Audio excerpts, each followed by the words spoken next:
당대에 유명했던 조각가 카포치아는 그 당시 많은 사람들에게 존경을 받고 또한 동료들에게는 선망의 대상이었는데, 이렇게 부러울 것 하나 없는 그런 행복한 인생을 살아가던 중에 어느 날 조각에 쓸 대리석을 구하기 위해 채석장에서 작업을 하던 중에 커다란 돌이 갑자기 자신의 오른손 위에 떨어진 것입니다.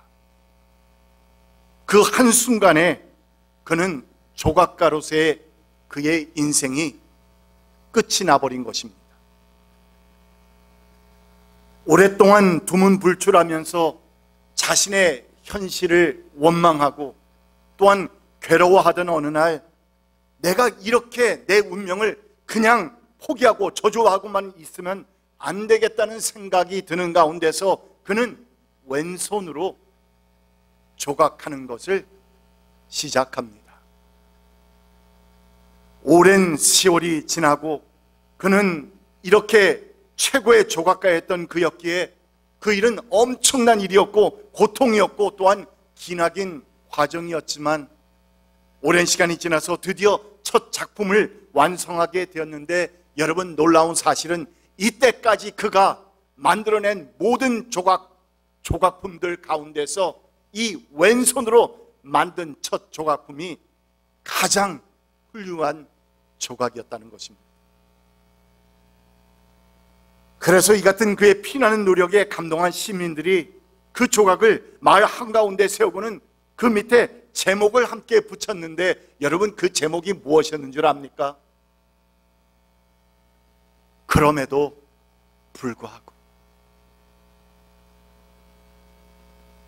그럼에도 불구하고 그의 인생이 끝이 난 것 같았고, 더 이상은 자신의 아이덴티티, 조각가로서의 어떠한 것을 아무것도 할 수 없다고 생각하면서 모든 것을 자포자기할 수 있는, 그냥 좌절해 버릴 수 있는 그 상황 가운데서 그는 그럼에도 불구하고 일어났다는 것입니다. 여러분, 이 조각가 카포치아의 이야기가 사람들의 마음을 감동시키는 것은 그에게 닥쳐온 큰 인생의 환난으로 인해서 정말 그는 쓰러질 수 있었습니다. 넘어질 수 있었습니다. 다시 일어나지 않아도 되었습니다. 그러나 그 가운데서도 그럼에도 불구하고 그 좌절의 자리에서 일어나서 extraordinary, extraordinary의 특별하고 뛰어나고 이례적인 그 삶의 모습을 우리 모두에게 보여주었기 때문인 것입니다. 우리의 신앙생활도 마찬가지입니다. 구약에 나오는 다니엘과 그 세 친구들이 우리에게 그렇게도 신앙적인 감동과 또한 도전을 주는 것은 바로 그들에게는 어떠한 신앙이 있었습니까? 그럼에도 불구하고의 신앙이 있었습니다. 그리 아니하실지라도의 신앙이 있었습니다. 그 같은 상황 가운데서 또한 하나님께서 나를 도와주시지 않는다 할지라도, 그리 아니하실지라도 나는 주님만을 바라봅니다 하는 그 같은 신앙이 있었기 때문인 것인데, 자신들에게 닥쳐온 온갖 환난과 어려움 가운데서, 아니 생명의 위협 가운데서 희망과 믿음을 잃지 않았을 뿐만 아니라 오히려 한 걸음 더 나가서 그리스도의 고난에 동참하는, 하나님께서 허락하신 인생의 그 고난에 동참하는 성도의 삶의 모습을 보였기에, 그래서 그의 고난을 믿음으로 승화시켰기 때문에 그들이 우리에게 감동을 주는 것입니다. 성경에는 이 같은 멋진 신앙의 이야기들이 여럿 소개되고 있는데, 다니엘과 세 친구들 뿐만 아니라 모세, 아브라함, 다윗, 에스더, 스데반 등등 수많은 성경의 위인들이 그들의 삶 가운데 있었던 고난과 역경들을 이겨내고 승리하는 멋진 신앙의 삶으로 승화시켜 나가는 것입니다. 오늘 본문 베드로전서 4장 말씀, 이 역시 성도의 고난 가운데서 신앙으로 승화시키는, 트랜센드 시키는, 트랜스폼 시키는, 정말 한 단위 올라가는 그러한 내용이 담긴 아름다운 믿음의 내용을 담고 있는데, 이 땅에서 고난받고 시련당하는 모든 성도들에게 사도 베드로가 위로와 격려를 담아서 보내는 그런 편지이기도 하지만, 그러나 여러분, 베드로는 여기서 멈추지 않고 한 걸음 더 나가서 성도들이 이 세상에서 고난당할 때 좌절하고 그냥 뒤로 처지는 소극적인 삶이 아니라 오히려 그리스도의 고난에 동참하는 적극적이고 능동적인 신앙의 삶을 우리에게 강하게 챌린지, 도전하고 있는 것입니다. 사실 그 당시의 성도들에게 있어 이 같은 사도 베드로의 도전의 말씀은 결코 탁상 공론이 아니었습니다. 추론적인 얘기가 아니었습니다. 이것은 추상적인 얘기가 아니라 오늘 본문 12절에서 베드로가 언급하고 있는 이 시련의 불길, 개역 개정 번역에서는 그것을 불시험이라 불렀습니다. 불시험, 시련의 불길, 이런 표현은 그 당시에 그리스도인들이 어떠한 정말 극한 상황에 놓여 있었는지를 잘 묘사해 주고 있는 표현입니다. 역사 기록을 보면은 크리스찬들에게 엄청난 박해를 가했던, 우리도 잘 아는 로마 황제 누굽니까? 네로 황제. 이 네로 황제 때에 수많은 그리스도인들이 예수라고 하는 이름 하나 때문에, just for the name of Jesus Christ, 그 이름 하나 때문에 처참한 죽임을 당했던 것인데, 횃불로 화형에 처해지고 굶주린 맹수에게 던져짐을 당하고 또한 십자가에 못 박혀서 죽임을 당하는 그런 처참한 일들이 그들 가운데 허다하게 일어났다는 것입니다.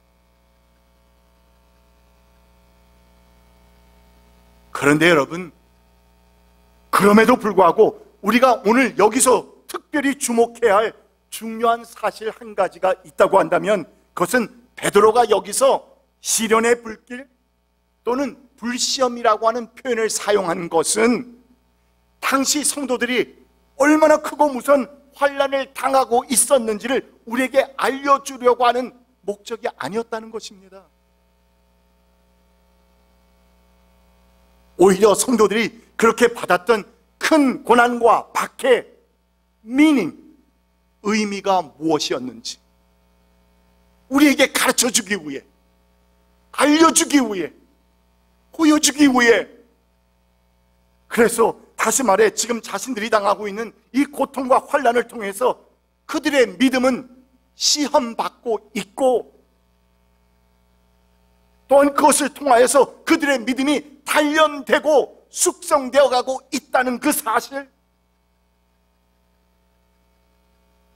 그러므로 성도가 이 땅에서 당하는 고통과 고난의 의미가 무엇인지를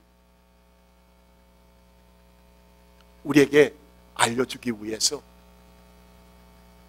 이 말씀을 주고 계시다는 것입니다.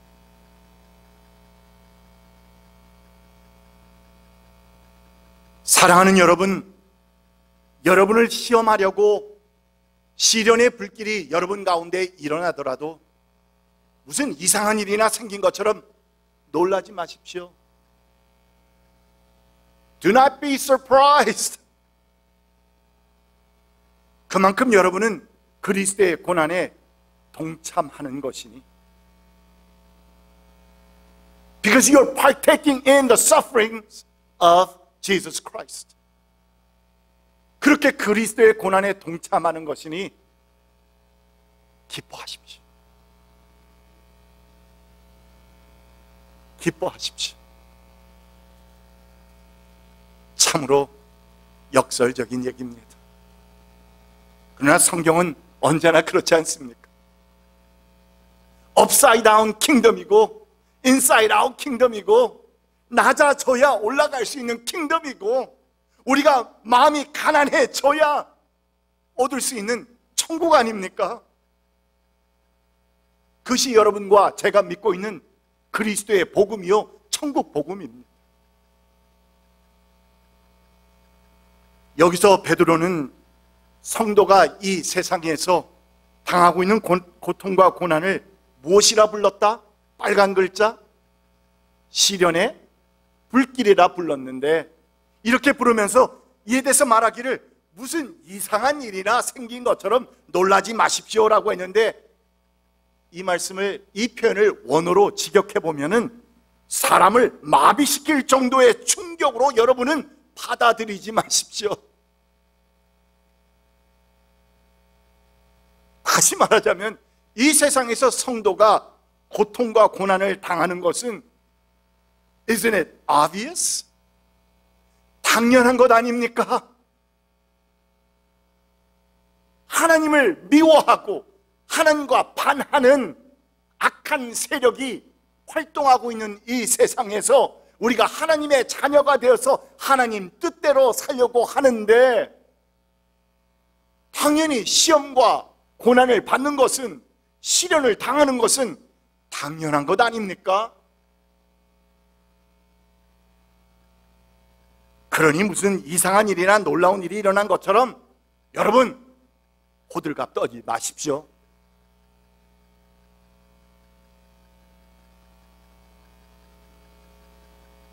그리고 또한 우리가 고통과 고난을 받는 만큼 그만큼 그리스도의 고난에 동참하는 것이 되니 Wow! Be joyful. Have that joy in Christ. 그러니 주 안에서 기뻐하십시오. 아주 사도 베드로는 우리에게 당당하게 선포하고 있습니다. 그런데 여러분, 성경은 이렇게 이미 우리에게 말씀해 주고 있음에도 불구하고 결코 적지 않은 성도들이 종종 우리의 삶 가운데 닥쳐오는 그 고난과 고통에 대해서 이상히 여기고 놀라고 또한 못마땅해 한다는 것인데, 그러면서 말하기를 하나님께서 함께 하시는 크리스천의 삶에 고난이 있다는 것은 그 자체가 이미 뭔가 문제가 있는 거 아닙니까?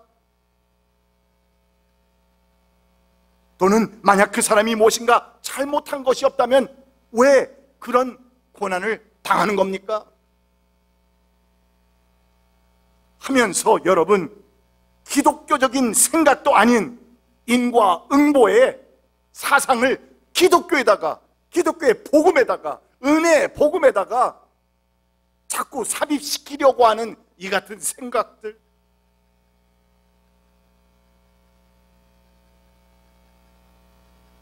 그래서 신앙생활 잘하는 성도들에게는 결코 그들의 삶 가운데 그 어떤 시련과 고난도 생길 수 없다고 아주 호언장담하면서 말하는 분들이 있다는 것입니다. Sorry, lo siento. Really sorry, but you are wrong. 여러분, 이 같은 생각은 우리가 우리의 신앙의 삶을 잘못 이해하고 오해하는 데서 오는 생각들입니다. 그래서 하나님을 믿는 성도가 이 세상에서 당하는 온갖 고난들을 우리가 크게 두 가지로 분리해 본다면 보편적인 고난, 그리고 특별 고난이 있습니다. 보편적인 고난이란 우리 인간의 죄로 말미암아서 이미 악하게 되어버린 이 세상에 사는 사람이라면 하나님의 자녀이든 아니든 누구이든지 간에 일반적으로 다 당하게 되는 그 같은 고난을 가리켜 말하는 것인데, 예컨대 우리 인간의 타고난 죄성 때문에 가르쳐주지 않아도 거짓말하고 속이고 또는 상처 입히는 그 악한 성향 때문에 이것을 이 세상을 살아가면서 서로 주고받게 되는 그러한 고통과 고난들 말입니다. 반면에 특별 고난이란 내가 크리스천이기 때문에, 내가 하나님의 자녀이기 때문에 당하게 되는 그런 고난들을 가리켜 말하는 것인데, 예수를 믿었다는 사실 때문에 죽임을 당한 수많은 순교자들, 그리고 또한 오늘날도 우리의 날마다의 삶 가운데서 내가 예수님을 믿는 그 믿음 때문에 당하게 되는 어려움, 고초, 시련 등등 말입니다.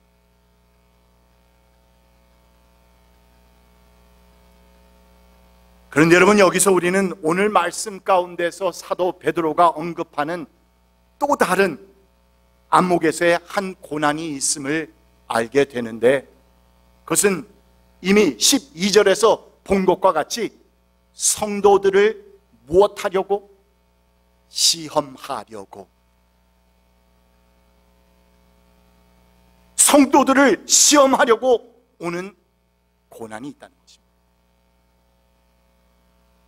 사랑하는 여러분, 여러분을 시험하려고 시련의 불길이 여러분 가운데 일어나더라도 무슨 이상한 일이나 생긴 것처럼 놀라지 마십시오. 이 같은 고난은 보편적 고난이나 또는 특별 고난, 이런 것을 구분하지 않고 하나님께서는 이 두 종류의 고난들을 임의대로 사용하셔서 우리 성도들의 믿음을 단련시키시고 숙성시키시기 위해서 허락하시는 것인데, 19절에서 베드로는 이를 가리켜서 뭐라고 불렀느냐? 하나님의 뜻을 따라 받는 고난이라. 고난 가운데는 내가 뭔가 잘못해서 받는 것이 아니라 하나님의 뜻을 따라서 받는 고난도 있는 거군요. 예스! 있다는 것입니다.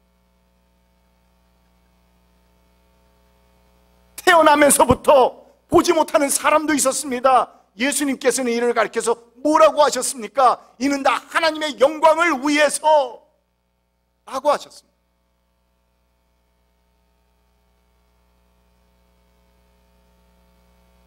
하나님의 뜻을 따라 받는 고난이라. 이 같은 고난은 우리 성도들에게 있어 매우 유익하면서도 꼭 필요한 고난들인데, 베드로는 이 같은 성도의 고난에 대해서 1장 7절에서 순수한 금이 만들어지기 위해 불로 연단 받는 것과 비교하고 있습니다. 결국에는 없어져 버릴 그 황금도 이같이 불로 단련을 받아야 순수한 금이 되어서 나오는 것인데, 그렇다면 황금보다 훨씬 더 귀한 여러분과 저의 믿음 말입니다. 그 믿음은 예수 그리스도를 통하여서 영원히 지옥 속에서 떨어져서 죽을 수밖에 없었던 우리가 새 생명을 얻게 되고 하나님의 자녀가 될 수 있다는 그것을 가능케 해준 믿음 말입니다.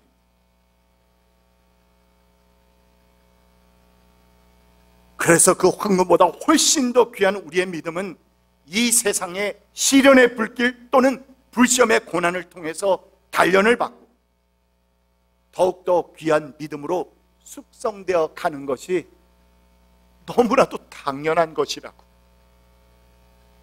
베드로는 강조하고 있습니다.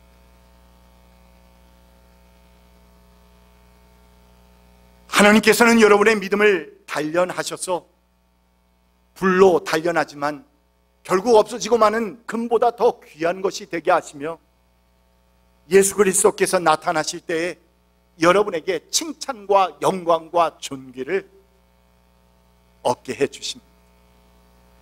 아멘.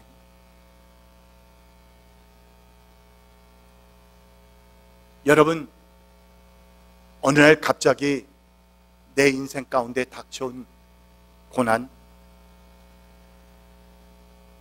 그 고난의 의미는 무엇입니까? 나는 나름대로 예수님 잘 믿어보겠다고 교회 열심히 다니고 충성 봉사하고 이렇게 저렇게 주님 기뻐하실 만한 일들을 다 하고 있는데 나에게 닥쳐온 그 같은 인생의 고통과 어려움과 시련은 What is the meaning?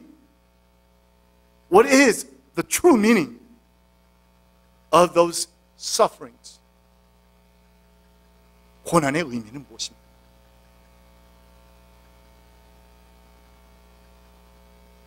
오늘날 많은 성도들의 심각한 문제는 예수님 때문에 당하는 특별 고난은 고사하고 누구든지 이 세상에서 다 경험할 수밖에 없는 보편적 고난까지도 당연히 하느님께서 나를 위해 다 막아 주셔야 한다고 생각하고 있다는 것입니다.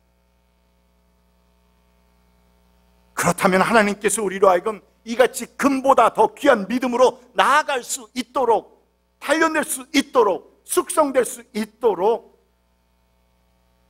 당신의 그 깊으신 뜻과 섭리 가운데서 우리에게 허락하시는 성도의 그 시련과 고난에 대해서는 그런 사람에게는 언급조차도 가능하지 못하게 되는 것입니다. 이는 참으로 안타까운 일이요, 참으로 슬픈 일입니다. 성도인데 세례를 받고 나는 주님을 믿어서 영생을 얻었다고 고백하시는 분인데 성도의 고난은 우리에게 정말 나쁜 것뿐만이 아니라 힘들게 하는 것뿐만이 아니라 오히려 우리의 믿음을 단련시켜주고 하나님께서 원하시는 그 뜻 가운데 나아갈 수 있게 해 주신다고 하는 이 말씀을 받아들이지 못한다면 슬픈 일 아니겠습니까?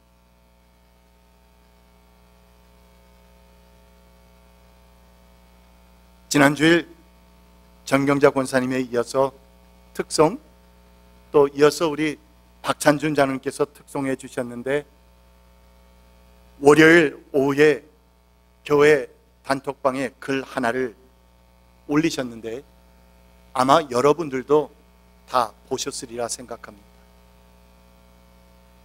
제목이 재미있었어요. 오후의 묵상. 2시 38분이었던가요? 그렇게 찍혔던 것이. 오후의 묵상이라는 제목의 글이었는데 박 장로님께서 직접 쓰신 것인지 아닌지는 여쭤보지는 않았습니다. 그러나 그 내용이 오늘 말씀과 너무나도 적절하고 적합한 내용이라 여러분과 다시 한번 묵상해 봅니다. 고통을 벗어나려면 상황이 종료되어야 한다고 생각하지만 그렇지 않습니다. 고통의 의미를 찾을 때만이 괴로움이 종료됩니다. 고통이 이해되면 더 이상 고통은 고통이 아닙니다. 고통은 그 의미를 찾는 순간 고통이기를 멈춥니다.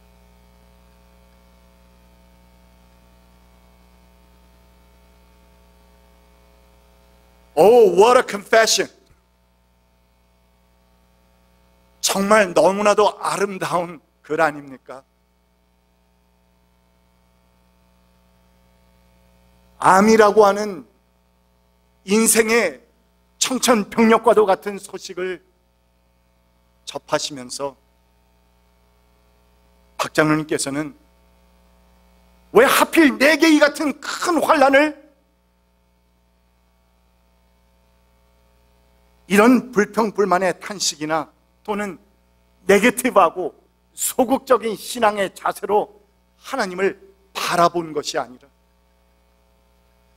하나님께서 허락지 않으시면 참새 한 마리도 그냥 땅에 떨어지지 않음을 믿는 하나님의 주권의 믿음을 가지고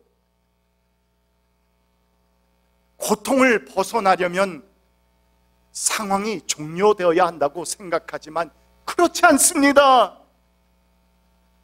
고통은 그 의미를 찾는 순간 고통이기를 멈춥니다 하면서 참으로 주님의 말씀과도 같은 이 말들을 되새기시는 가운데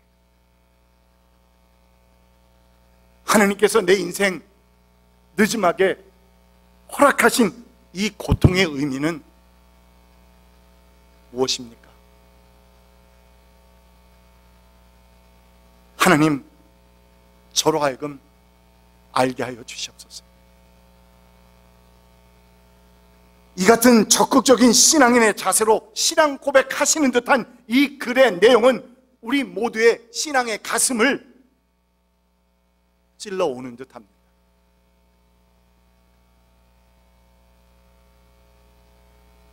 그러시면서 끝에 적으신 시편 119편의 말씀 역시 우리에게는 박장로님의 또 하나의 신앙 고백으로 다가오지 않습니까?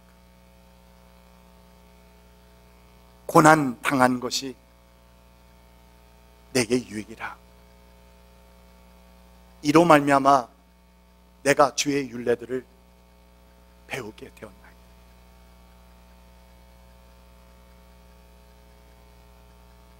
내 인생에 이 같은 고통과 시련과 고난이 있기 전까지는 룰룰룰랄랄라 하면서 이 인생을 그냥 쉽게 가볍게 생각하며 살아왔는데 하나님의 은혜와 하나님의 인도하심과 나와 늘 동행해 주시는 그 주님의 발걸음을 감사해 하는 마음 없이 당연한 것으로 생각하며 살아왔는데 내가 이렇게 어려움을 당하고 보니 나의 눈이 새롭게 뜨여져서 주님께서 주신 그 율례들이 이제서야 볼 수 있게 되었다는 말입니다. 이해할 수 있게 되었다는 말입니다.